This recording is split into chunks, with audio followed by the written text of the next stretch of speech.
Departmental exam 120 code number 124 60 question one word மட்டும் பார்ப்போம். 60 question one word. சிறப்பு பணியேற்பிடை காலம் எத்தனை நாட்களும் மிகையாகக்கூடாது அப்படின்னா 30 நாட்களுக்கு மேலே மிகையாகக்கூடாது அப்படின்றாங்க. கணக்கின் மீது வாக்கெடுப்பு என்பது எப்போது தேவை? வரவு செலவு கணக்கு சட்டம் மார்ச் 31க்குள் முடியாத நிலையில். கணக்கின் மீது வாக்கெடுப்பு என்பது எப்போது தேவை அப்படின்னா வரவு செலவு கணக்கு சட்டம் மார்ச் 31க்குள் முடியாத நிலையில் தேவை அப்படிங்கிறாங்க. ஓய்வூதிய வகைகள் என்னென்னா வயது முதிர்வு ஓய்வூதியம், விருப்ப ஓய்வூதியம், இளமை ஓய்வூதியம், வீடுசெய் ஓய்வூதியம், கட்டாய ஓய்வூதியம், குடும்ப ஓய்வூதியம். இதெல்லாம் முன் ஊதிய சான்றினை வழங்குபவர் யாருன்னா பணம் பெறும் அலுவலர். லாஸ்ட் பே சர்டிஃபிகேட்டை யார் இஸ்யூ பண்ணுவாங்க அப்படின்னா முன் ஊதிய சான்றினை வழங்குபவர் யாருன்னா பணம் பெறும் அலுவலர், ட்ராயிங் ஆஃபீஸர். தற்காலிக பணி நீக்கத்தில் உள்ள ஒரு ஊழியரின் பிழைப்பு ஊதியம் எவ்வளோவுக்கு சமமானதாக இருக்கணும் அப்படின்னா பேசிக் பேயில் 50% இருக்கணும், அடிப்படை ஊதியத்தில் 50% இருக்கணும். பிழைப்பு ஊதியம் சஸ்பென்ஷனில் இருக்கிறவருக்கு. ஒப்பந்ததாரர் ஒருவர் மதிப்பீட்டு தொகையில் 1% பிணை வைப்பு தொகையாக செலுத்த வேண்டும். ஒப்பந்ததாரர் ஒருவர் மதிப்பீட்டு தொகையில் 1% பிணை வைப்பு தொகையாக செலுத்தணும் அப்படிங்கிறாங்க. அலுவலக மாதாந்திர செலவினம் யாரிடையே ஒத்திசைவு செய்யப்படுகிறதுனா டிராயிங் ஆஃபீஸர் அண்ட் ட்ரெஸரி, பணம்பெறும் அலுவலர் மற்றும் கருவூலம். பணம்பெறும் அலுவலரால் பெறப்படும் தற்காலிக முன்பணம் எத்தனை மாதத்திற்குள் சரி கட்டப்பட வேண்டும் அப்படின்னா 2 மாதத்துக்குள்ள. பணம்பெறும் அலுவலரால் பெறப்படும் தற்காலிக முன்பணம் எத்தனை மாதத்துக்குள்ளே சரி கட்டணும் அப்படின்னா 2 மாதத்துக்குள்ள. ஓய்வூதியம் தொகுத்து பரல் பிடித்தம் எத்தனை ஆண்டுகளில் முடிவடையுது அப்படின்னா 15 ஆண்டுகளில். ஓய்வூதியம் தொகுத்து பரல் பிடித்தம் எத்தனை ஆண்டுகளில் முடிவடைகிறதுனா 15 வருஷத்தில். மாநில கணக்காயலரால் வழங்கப்படும் பணிக்குடை ஒப்பளிப்பு ஆணை டேஸ் காலம் வரை செல்லத்தக்கதாகும். 1 வருஷம். மாநில கணக்காயரால் வழங்கப்படும் பணிக்கொடை ஒப்பளிப்பு ஆணை எத்தனை காலம் வரை செல்லத்தக்கது அப்படின்னா 1 வருஷம் வரையிலும். மதிப்பீடுகள் எந்த குறைந்த அளவுடன் முழுமை செய்யப்பட வேண்டும்? 1000 ரூபாய். 1000 மதிப்பீடுகள் எந்த குறைந்த அளவுடன் முழுமை செய்யப்பட வேண்டும் அப்படின்னா 1000. ஒரு தலைப்பின் கீழ் ஒதுக்கப்படும் நிதி ஒதுக்கீடு கீழே குறிப்பிட்ட எந்த காலத்திற்குள் காலாவதியாகும் அப்படின்னா நிதியாண்டு. ஒரு தலைப்பின் கீழ் ஒதுக்கப்படும் நிதி ஒதுக்கீடு கீழே குறிப்பிட்ட எந்த காலத்திற்குள் காலாவதியாகும் அப்படின்னா 1 வருஷத்துக்குள்ள, நிதியாண்டுக்குள்ள. வாக்குரிமை மூலம் செலவின கணக்கினை ஒப்புதல் அளிப்பது யாருன்னா லெஜிஸ்லேட்டிவ் அசம்பிளி, சட்டப்பேரவை. வாக்குரிமை மூலம் செலவின கணக்கினை ஒப்புதல் அளிப்பது யாருன்னா சட்டப்பேரவை. பொது கணக்கு குழு யாரால் அமைக்கப்படுகிறதுனா சட்டமன்றத்தால். மாநில வரவு செலவு பட்ஜெட் தயார் செய்யும் பொறுப்பு யாரிடம் உள்ளது? நிதித்துறை. மாநில வரவு செலவு பட்ஜெட் தயார் செய்யும் பொறுப்பு யார்கிட்ட இருக்குது அப்படின்னா நிதித்துறைகிட்ட இருக்குது. இரண்டு மாநில அரசுகளில் பணிபுரிபவருக்கு ஓய்வூதியம் எவ்வாறு வழங்குவது? 2 மாநில அரசுகளில் பணிபுரிபவருக்கு ஓய்வூதியம் எவ்வாறு வழங்குவது அப்படின்னா 2 அரசுகளும் மேற்கொண்ட ஒப்பந்தப்படி 2 அரசுகள் மேற்கொண்ட ஒப்பந்தப்படி ஓய்வூதியம் வழங்குவாங்க. 20 வயது முடிந்த திருமணமான பெண் குடும்ப ஓய்வூதியம் பெறும் தகுதியை இழப்பார். சரியான கூற்று. 20 வயது முடிந்த திருமணமான பெண் குடும்ப ஓய்வூதியம் பெறும் தகுதியை இழப்பார். சரியான கூற்று தான். உயர்கல்வி விடுப்பினை ஒப்பளிப்பு செய்யும் அதிகாரம் பெற்ற அமைப்பு எது? அரசு. உயர்கல்வி விடுப்பினை ஒப்பளிப்பு செய்யும் அதிகாரம் பெற்ற அமைப்பு எதுனா அரசு, கவர்மெண்ட். ஒரு மாவட்ட கருவூலத்தின் இரட்டை பூட்டு சாவிகளில் ஒரு மாற்று சாவி கருவூல அலுவலரை தவிர்த்து பின்வரும் அலுவலர் யாரிடம் வைத்திருக்கப்படும்?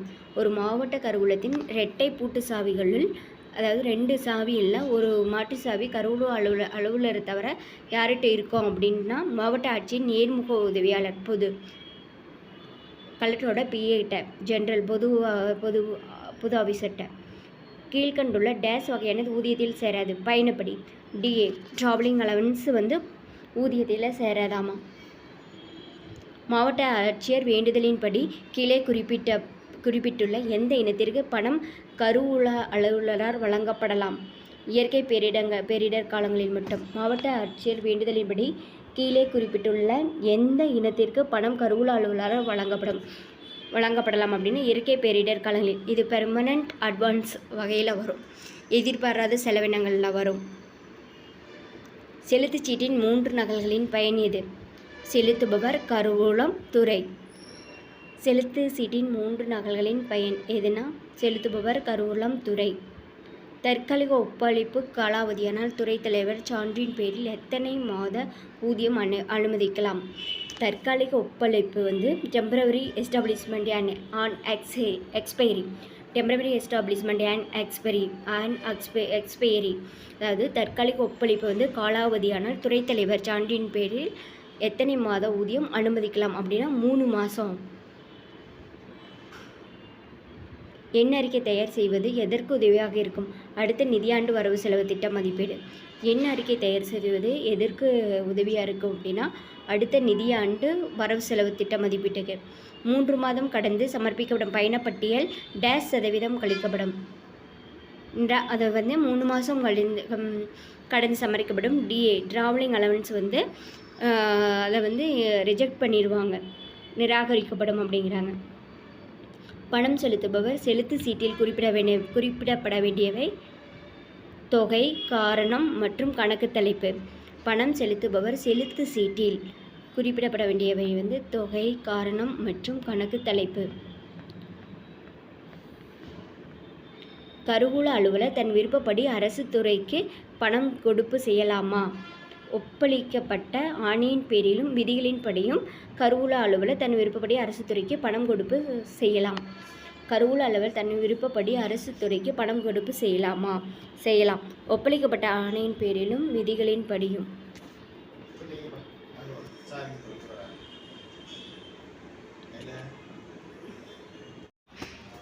மாநில கணக்காயர் வழங்கிய ஓய்வூதிய கொடுப்பானை தொலைந்து போனால் நகல் கொடுப்பானை வழங்குபவர் யார்னா கருவூல அலுவலர். கீழ்கண்டவற்றுள் பணி ஓய்வு நலனில் தகுதி இல்லாதது எது? கீழ்கண்டவற்றில் பணி ஓய்வூதிய பலனில் தகுதி இல்லாதது எது? விடுப்பு, ஒப்படைப்பு, சம்பளம். பணி ஓய்வு பலனில் தகுதி இல்லாதது விடுப்பு, ஒப்படைப்பு, சம்பளம். பொது கணக்கு குழு உறுப்பினர்களின் பதவிக்காலம் 1 வருஷம். பொது கணக்கு குழு உறுப்பினர்களின் பதவிக்காலம் 1 வருஷம். அலுவலக கணக்கு ஒத்திசைவு கால அளவு மாதம் 1 முறை. அலுவலக கணக்கு ஒத்திசைவு கால அளவு மாதம் 1 முறை. காணாமல் போனவரை இறந்தவராக அறிவிக்க வேண்டியவர் யார்? சம்பந்தப்பட்ட நீதிமன்றம். காணாமல் போனவரை இறந்தவராக அறிவிக்க வேண்டியவர் யாருன்னா சம்பந்தப்பட்ட நீதிமன்றம். ஒப்புதல் வழங்கி 3 ஆண்டுகளுக்கு மேல் உரிமை கோராத ஊதிய நிலுவையை யார் ஒப்பளிக்க வேண்டும்? ஒப்புதல் வழங்கி 3 வருஷத்துக்கு மேல் உரிமை கோராத ஊதிய நிலுவையை யார் ஒப்பளிக்க வேண்டும்? 3 ஆண்டுகளுக்கு மேல் தாமதம் துறை தலைவர் தான் ஒப்புதல் அளிக்கணும். அமைச்சர்கள், சட்டப்பேரவை உறுப்பினர்கள் போன்றவர்களின் பயணப்படி சமர்ப்பிக்க வேண்டிய கால அளவு 12 மாதம். அமைச்சர்கள், சட்டப்பேரவை உறுப்பினர்கள் போன்றவர்களின் பயணப்படி சமர்ப்பிக்க வேண்டிய கால அளவு 12 மாதம். விடுப்பில் இருப்பவர் அல்லது பணியில் இருப்பவர் இறப்பின் ஊதியம் உரிமை கோர வேண்டிய நாள் எது அப்படின்னா இறப்பு நாள் வரை. அதாவது விடுப்பில் இருப்பவர் அல்லது பணியில் இருப்பவர் இறப்பின் ஊதியம் உரிமை கோர வேண்டிய நாள் எதுனா இறப்பு நாள் வரை.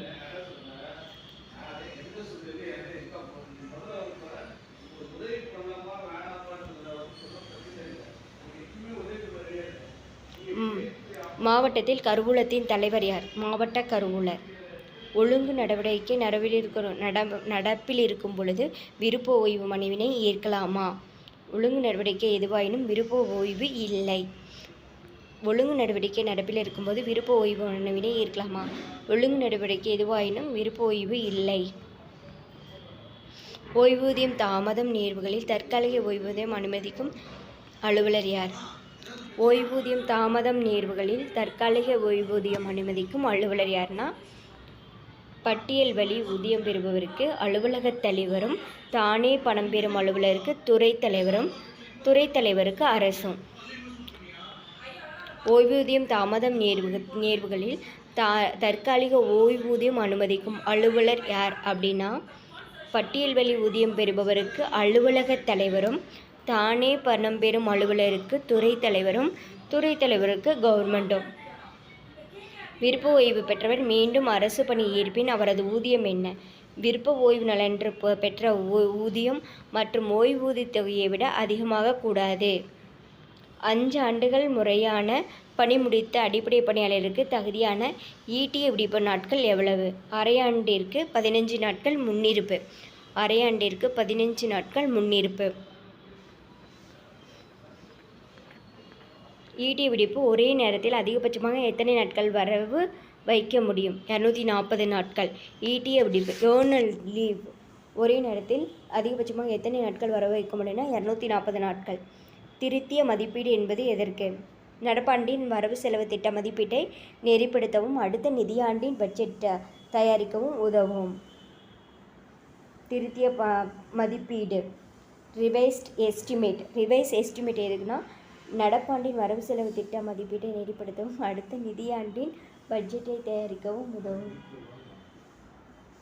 சரி, இன்னும் கொஞ்சம் தான். பணிக்கடை கொடுப்பு யார் செய்ய வேண்டும்? கருவூலம். ஓய்வூதிய கொடுப்பானை 2 நகல்கள் கொண்டது. விருப்ப ஓய்வில் செல்பவருக்கு கிடைக்கும் பயன்கள் யாவை? அனைத்து பயன்களும் கிடைக்கும். செலவினம் மேற்கொள்ள வேண்டியதற்கான காரணிகள் யாவை? நிதி ஒதுக்கீடு மற்றும் தகுதியான அலுவலரின் ஒப்புதலான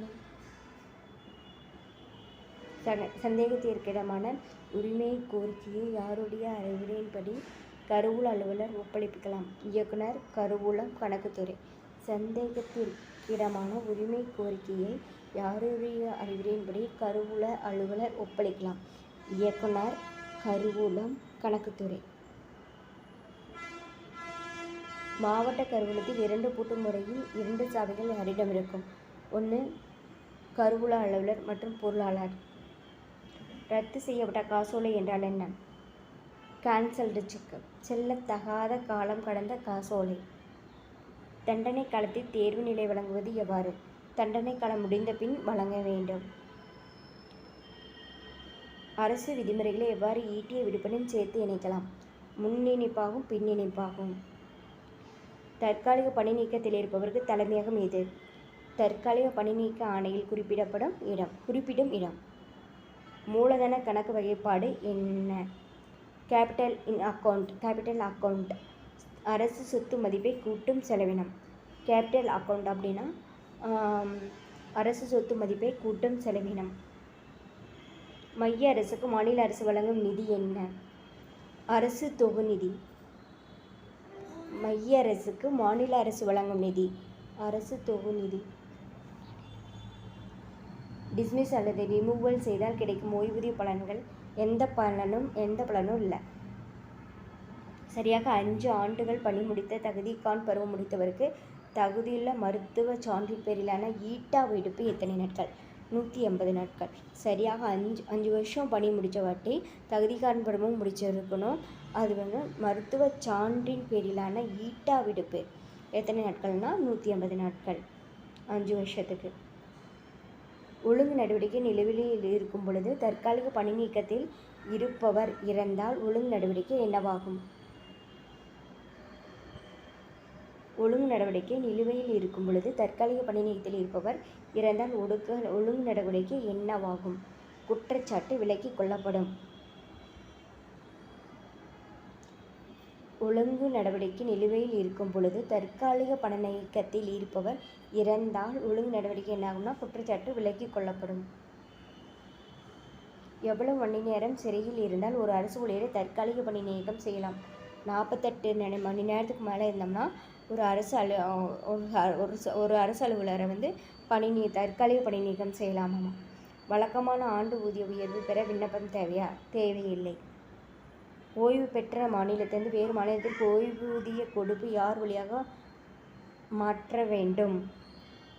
மாநில கணக்காயர் வழி. ஓய்வு பெற்ற மாநிலத்திலிருந்து வேறு மாநிலத்திற்கு ஓய்வூதிய கொடுப்பு யார் வழியாக மாற்ற வேண்டும் அப்படின்னா மாநில கணக்காயர் வழி. தேங்க்யூ.